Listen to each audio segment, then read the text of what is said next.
പത്മകുമാറിന്റെ മൊഴി മാധ്യമങ്ങളിലൂടെ പുറത്തു വന്നിട്ടുണ്ട്. അതിൽ തന്ത്രിയുടെ പേരുമുണ്ട്, മന്ത്രിയുടെ പേരുമുണ്ട്. കടകംപള്ളിയും അതോടൊപ്പം തന്നെ തന്ത്രിയും എല്ലാം ഒരു കൂട്ടുകച്ചവടമായിരുന്നു. അല്ല, അതിനകത്ത് പത്മകുമാറിന്റെ മൊഴി നമ്മൾ അന്വേഷണ സംഘത്തിന് മുൻപാകെ വന്നിട്ടുള്ള മൊഴിയെ നമ്മൾ വളരെ ഗൗരവത്തോടു കൂടിയാണ് കാണുന്നത്. പക്ഷേ ഇതിനകത്തൊരു പ്രശ്നം എന്താണ്? മന്ത്രിയുടെ പേരുമുണ്ട്, തന്ത്രിയുടെ പേരുമുണ്ട്. പക്ഷെ മന്ത്രിയെ ചോദ്യം ചെയ്തോ? മന്ത്രിയെ ചോദ്യം ചെയ്യുന്നില്ല, തന്ത്രിയെ ചോദ്യം ചെയ്യുന്നു. ഞാൻ പറയുന്നത് ഇതിനകത്ത് BJPയുടെ നിലപാട് സുവ്യക്തമാണ്. അതായത് ഇതിനകത്ത് ആരാണോ കൾപ്രിറ്റ് അയാൾ ഇരുമ്പഴികൾക്കുള്ളിൽ പോകണം എന്നുള്ള കാര്യത്തിൽ തർക്കമില്ല. പക്ഷേ തന്ത്രിയേക്കാൾ ഒരു പടി കൂടുതൽ ആ വിഷയത്തിൽ പ്രതികരിക്കേണ്ടതും ഉത്തരവാദിത്തമുള്ളയാളും ഞാൻ മനസ്സിലാക്കുന്നത് ഈ കട്ടളപ്പാളി വിഷയത്തിൽ കൂടുതൽ ഉത്തരവാദിത്തമുള്ളയാൾ മന്ത്രിയാണ് എന്നാണ്. കാരണം അവിടുത്തെ ഭരണഘടനാ പ്രകാരമുള്ള ഭരണപരമായ കാര്യങ്ങൾ ഇടപെടുന്നത് ബോർഡാണെങ്കിൽ ആ ബോർഡിനെ നിയന്ത്രിക്കുന്നതിൽ കൃത്യമായ പങ്കുള്ള ആളാണ് ദേവസ്വം വകുപ്പിന്റെ മന്ത്രി. തന്ത്രി എന്ന് പറയുന്നത് ആചാരാനുഷ്ഠാനങ്ങളുടെ കാര്യങ്ങളിൽ മാത്രമാണ് തന്ത്രിക്ക് സേ ഉള്ളത്, അല്ലാതെ മറ്റൊരു കാര്യത്തിലും ഉണ്ടായിട്ട് എൻ്റെ അറിവിലില്ല. ഭരണപരമായ കാര്യങ്ങൾ നടത്തുന്നത് ദേവസ്വം ബോർഡും ദേവസ്വം ബോർഡിനെ നിയന്ത്രിക്കുന്നത് മന്ത്രിയുമാണ്. അപ്പോൾ സ്വാഭാവികമായി കട്ടളപ്പാളികൾ അവിടെ നിന്ന് കട്ടുകൊണ്ട് പോയിട്ടുണ്ടെങ്കിൽ അല്ലെങ്കിൽ അത് പുറത്തു പോയിട്ടുണ്ട് എന്നുള്ള വസ്തുത തെളിയുമ്പോൾ അതിനകത്ത് ഒന്നാമത്തെ പ്രതി ദേവസ്വം ബോർഡാണെങ്കിൽ രണ്ടാമത്തെ പ്രതി അതിനെ നിയന്ത്രിക്കുന്ന ആളെന്നുള്ള നിലയിൽ സ്വാഭാവികമായിട്ടും മന്ത്രിയാണ്. തന്ത്രിയുമായി ബന്ധപ്പെട്ട് നിൽക്കുന്നവർ പറയുന്നത് ഈ വിഷയം തിരിച്ചുവിടാനായി ജയറാം വരുന്നു, അതോടൊപ്പം തന്നെ തന്ത്രി വരുന്നു. കാരണം ഇതിൽ നിന്ന് രക്ഷ നേടി പോകുന്ന തീർച്ചയായിട്ടും ആ സംശയം ഒരു ഫാക്റ്റ് അല്ലേ? ആ സംശയം എനിക്കും നിങ്ങൾക്കും ഉണ്ടാവില്ലേ? കാരണം എന്ന് പറഞ്ഞാൽ തന്ത്രിക്ക് എന്താണ് ഈ പറയുന്ന കട്ടളപ്പാളികൾ അറ്റുകുറ്റപ്പണിക്ക് കൊടുത്തുവിടുന്നതിൽ എന്താണ് തന്ത്രിയുടെ റോൾ? അതൊരു ചോദ്യമല്ലേ? ആ ചോദ്യത്തിന് ഇതുവരെ ഇവരാരും മറുപടി പറയുന്നില്ല. കാരണം തന്ത്രിക്ക് അവിടുത്തെ താന്ത്രിക വിദ്യപരമായിട്ടുള്ള, അവിടുത്തെ ആചാരപരമായിട്ടുള്ള, അവിടുത്തെ പൂജാവിധികളുമായി ബന്ധപ്പെട്ടിട്ടുള്ള കാര്യങ്ങളുടെ കസ്റ്റോഡിയനാണ് തന്ത്രി. അങ്ങനെയാണ് ഞാൻ മനസ്സിലാക്കിയിരിക്കുന്നത്. എൻ്റെ അറിവനുസരിച്ചിട്ട് അത് തന്നെയാണ് അതിൻ്റെ യാഥാർത്ഥ്യവും. പക്ഷെ അവിടെ ഭരണപരമായിട്ടുള്ള കാര്യങ്ങൾ, അവിടെ എങ്ങനെ പ്രൊസീഡ് ചെയ്യണം എന്നുള്ളത് തീരുമാനിക്കുന്നത് ആരാണ്? ദേവസ്വം ബോർഡും ദേവസ്വം ബോർഡിന്റെ പ്രസിഡന്റ് അടക്കമുള്ള ആ കമ്മിറ്റിയാണ്.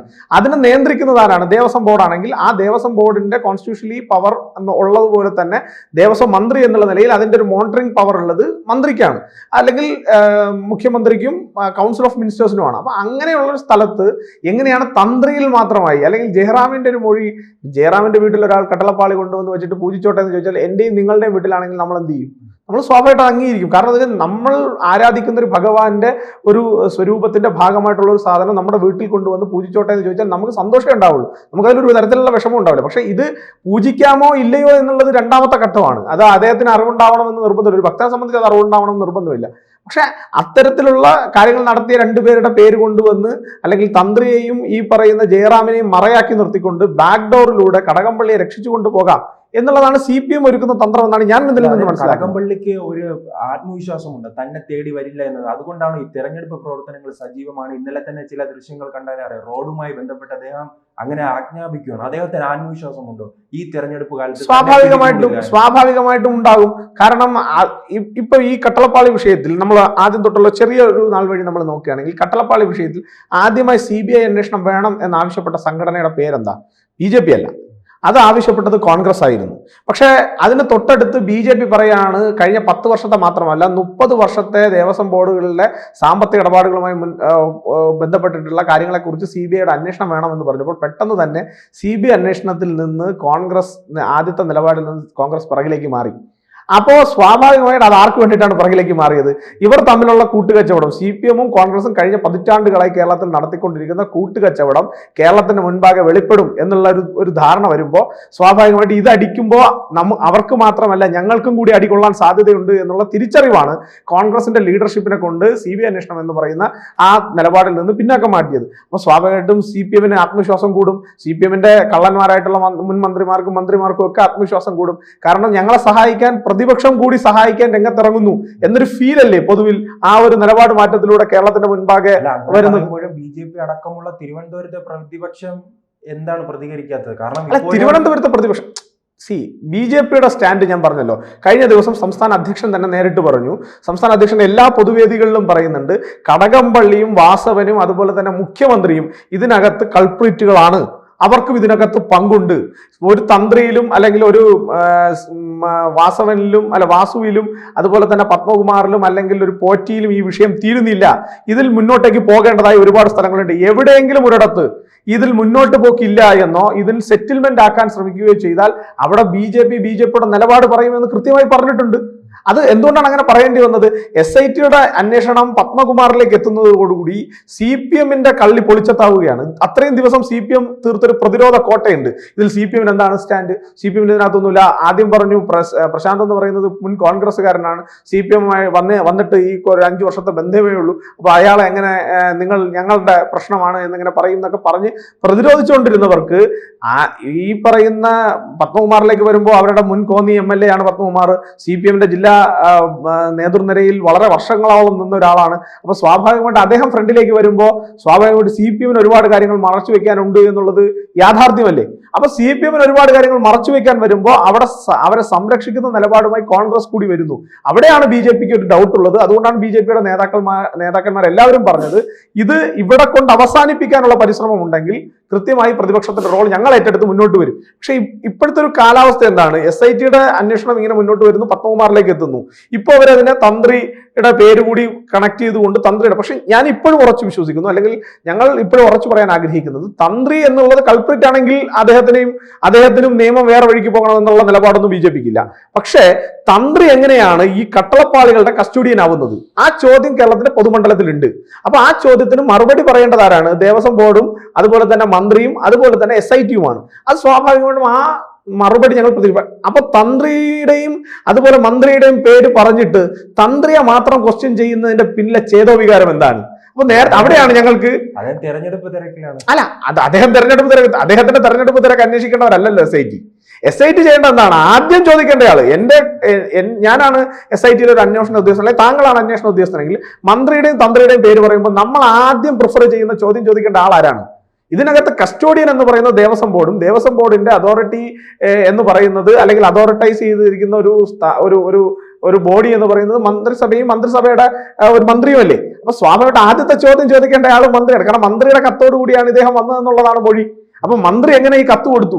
എന്തടിസ്ഥാനത്തിൽ മന്ത്രി കത്ത് കൊടുത്തു? മന്ത്രിക്ക് ഈ പറയുന്ന ഉണ്ണികൃഷ്ണൻ പോറ്റിയുമായിട്ടുള്ള ബന്ധം എന്ത്? സാമ്പത്തികപരമായിട്ടുള്ള ബന്ധമാണോ, രാഷ്ട്രീയമായ ബന്ധമാണോ, അല്ലെങ്കിൽ മറ്റേതെങ്കിലും തരത്തിലുള്ള സൗഹൃദമാണോ?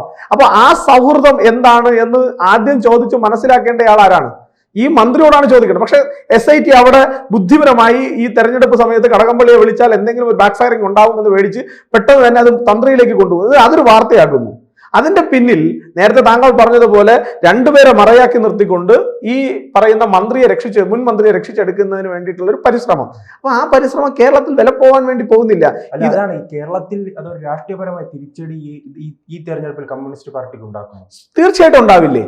അവരിപ്പോ 2021 തെരഞ്ഞെടുപ്പിൽ അങ്ങനെ ഒരു കാഴ്ച കണ്ടിട്ടില്ല. അല്ല, അതിനകത്തുള്ള ഒരു പ്രശ്നം എന്ന് പറഞ്ഞാൽ അതൊരു തദ്ദേശ സ്വയംഭരണ തെരഞ്ഞെടുപ്പ്, ഒരു ചെറിയ ലോക്കൽ ബോഡി തെരഞ്ഞെടുപ്പോ അല്ല. ഏറ്റവും താഴെത്തട്ടിൽ ഗ്രൗണ്ടിൽ ചർച്ച ചെയ്യപ്പെടുന്ന വിഷയമായിട്ടല്ല അന്ന് അത് വന്നത്. അന്ന് ഗ്രൗണ്ടിൽ ചർച്ച ചെയ്യപ്പെട്ടു. പക്ഷെ അത് എഫക്റ്റീവായിട്ട് ചർച്ച ചെയ്യപ്പെടണമെങ്കിൽ അത് ഇത്തരത്തിലുള്ള ചെറിയ തെരഞ്ഞെടുപ്പുകൾ, അതായത് ബൂത്ത് ലെവലിൽ വരെ സാധാരണപ്പെട്ട പ്രവർത്തകന്മാർ, സാധാരണപ്പെട്ട ആളുകളോട് ഈ വിഷയങ്ങൾ ചർച്ച ചെയ്യപ്പെടുന്നുണ്ട്. അതുപോലെ തന്നെ അന്ന് അവർക്ക് സാധിച്ചൊരു കാര്യം, കോൺഗ്രസ് അധികാരത്തിലേക്ക് വരും എന്നുള്ളൊരു പ്രതീതി ഉണ്ടാക്കാൻ CPM കൂടി അന്ന് ശ്രമിച്ചു. ഇപ്പം BJP ഇനി രണ്ടാമതൊരു ടേമിലേക്ക് വരില്ല, അത് കിട്ടാൻ പോകുന്നത്, ആനുകൂല്യം കിട്ടാൻ പോകുന്നത് CPM ജയിച്ചു പോകും എന്നുള്ളൊരു ധാരണ അന്ന് സൃഷ്ടിക്കാൻ അവർക്ക് സാധിച്ചു. പക്ഷെ അവിടെ ഇത്തവണ അത്തരത്തിലുള്ള ഒരു കാര്യം വരുമ്പോൾ കോൺഗ്രസിന്റെ കൂടി കള്ളി പുറത്തു വരികയാണ്. ഞാൻ അതുകൊണ്ടാണ് ആദ്യം തന്നെ പറഞ്ഞത്, അന്ന് കോൺഗ്രസിന് അങ്ങനെ ഒരു നിലപാടല്ല കോൺഗ്രസ് എടുത്തിരുന്നത്. കോൺഗ്രസ് വിശ്വാസികൾക്കൊപ്പം എന്ന നിലപാടെടുത്താണ് നിന്നത്. പക്ഷെ ഇന്ന് കോൺഗ്രസ് വിശ്വാസികൾക്കൊപ്പമാണ് എന്ന ആദ്യത്തെ നിലപാടെടുക്കുകയും അവിടെ CBI അന്വേഷണം വരണമെന്ന് ആഗ്രഹിക്കുകയും, അല്ലെങ്കിൽ CBI അന്വേഷണം വേണം എന്ന് BJP, ഞാൻ അതുകൊണ്ടാണ് പറഞ്ഞത്, BJP പ്രഖ്യാപിക്കുന്നതിന് ദിവസങ്ങൾക്ക് മുൻപ് അത് വേണം എന്ന് പ്രഖ്യാപിച്ചത് കോൺഗ്രസ് പാർട്ടിയാണ്. അതേ കോൺഗ്രസ് പാർട്ടി ഒരാഴ്ച 2 ആഴ്ച കഴിയുമ്പോൾ BJP പറയാണ് ഇതിൽ ഒരു 10 വർഷത്തെ അന്വേഷണമല്ല വേണ്ടത്, ഒരു 30 വർഷമായി ശബരിമലയുമായി ബന്ധപ്പെട്ട ദേവസ്വം ബോർഡുകളുമായി ബന്ധപ്പെട്ട മുഴുവൻ ശബരിമല മാത്രമല്ല മുഴുവൻ ദേവസ്വം ബോർഡുകളുമായി ബന്ധപ്പെട്ടിട്ടുള്ള കഴിഞ്ഞ 30 വർഷത്തെ ദേവസ്വം ബോർഡുകളുടെ പ്രവർത്തനത്തെക്കുറിച്ചുള്ള ഒരു അന്വേഷണം ഉണ്ടാകണം എന്ന് വളരെ സ്ട്രോങ് ആയി BJP പറയുമ്പോഴാണ് ഇവർക്ക് ഇതിന്റെ അകത്ത് ഉള്ള ഒരു അക്കിടി പറ്റുന്നത്. കാരണം എന്ന് വെച്ചാൽ ഞങ്ങളുടെ കാലത്തെ കൂടി അന്വേഷിച്ചാൽ, ഞങ്ങളുടെ കാലത്താണല്ലോ ശിവകുമാർ എന്റെ അളിയൻ കോടിക്കണക്കിന് രൂപ ഈ പറയുന്ന ശബരിമലയിലേക്ക് പാത്രം വാങ്ങി എന്ന കള്ളക്കണക്കുണ്ടാക്കി എടുത്തുകൊണ്ട് പോയത്. അപ്പൊ മുൻ മന്ത്രിയും കോൺഗ്രസ് നേതാവുമായിട്ടുള്ള ശിവകുമാറിന്റെ അനിയൻ ഇതുപോലെ ചെയ്തിട്ടുണ്ട്. അങ്ങനെ അന്വേഷണം മുന്നോട്ടേക്ക് പോയാൽ, അല്ലെ അന്വേഷണത്തെ കുറിച്ച് കൂടുതൽ പുറകിലേക്ക് അന്വേഷണം പോയാൽ കോൺഗ്രസിന്റെ പല നേതാക്കന്മാരും പ്രതികളാവും. അപ്പൊ കോൺഗ്രസിന്റെ നേതാക്കന്മാർ പ്രതികളാവാതിരിക്കാൻ CPM-ന്റെ ഇപ്പോഴത്തെ പ്രതികളായിട്ടുള്ള നേതാക്കന്മാർക്ക് വേണ്ടിയിട്ട് കോൺഗ്രസും CPM-ഉം ഒരു അഡ്ജസ്റ്റ്മെന്റ് നടത്തുകയാണ്. ആ നടത്തുന്നതിന്റെ ഒരു പ്രത്യക്ഷമാണ്. ആ ആത്മവിശ്വാസമാണ് ഇന്നലെ നേരത്തെ താങ്കൾ പറഞ്ഞതുപോലെ ഇന്നലെയൊക്കെ പബ്ലിക് ഡൊമൈനിൽ വന്ന് നിന്ന് മൈക്ക് പോക്കറ്റിനകത്ത് മൈക്ക് വെച്ചുകൊണ്ട് അല്ലെങ്കിൽ ഷട്ടിൽ മൈക്ക് പിൻ ചെയ്തുകൊണ്ട് അദ്ദേഹം വന്ന് നിന്ന് ശാസിക്കണം. ഇത്രയും കാലം ഇല്ലായിരുന്നു, 10 വർഷമായി. ഈ 10 വർഷത്തിനിടയിൽ ആദ്യമായിട്ടാണ് നമ്മൾ കടകംപള്ളി സുരേന്ദ്രൻ ഇങ്ങനെ ഒരു സ്ഥലത്ത് കാണുന്നത്. അപ്പോൾ സ്വാഭാവികമായിട്ടും ആ ഒരു ആത്മവിശ്വാസം, അതായത് എന്നെ ആരും ഒന്നും ചെയ്യാൻ കാരണം, കാരണം പ്രതിപക്ഷവും ഭരണപക്ഷവും ഞങ്ങൾ ഒരുമിച്ച് നിന്ന് ഇന്ത്യ മുന്നണിയായി കേരളത്തിൽ ഭരണം മുന്നോട്ട് കൊണ്ടുപോകും. ഞങ്ങൾ അത്ര തന്നെ എത്ര കള്ളത്തരം ഞങ്ങൾ കാണിച്ചാലും ഞങ്ങളെ ഒന്നും കയ്യാമം വയ്ക്കാൻ ഇവിടെ ആരുമില്ല എന്നുള്ള ഒരു അമിതാത്മവിശ്വാസം അദ്ദേഹത്തിനുണ്ട്. പക്ഷെ അത് അദ്ദേഹത്തിന്റെ വെറും ആത്മവിശ്വാസം മാത്രമാണ്. ഞാനൊരു കാര്യം നിങ്ങളോട് തീർത്തും പറയാം, അത്തരത്തിലാണ് SIT മുന്നോട്ട് പോകുന്നതെങ്കിൽ തീർച്ചയായും BJP ഇവിടുത്തെ ഇപ്പോൾ കോർപ്പറേഷൻ തെരഞ്ഞെടുപ്പാണ്, ഞങ്ങളുടെ പല നേതാക്കന്മാരും മത്സര രംഗത്തുണ്ട്, ഇതൊക്കെ ശരിയാണ്.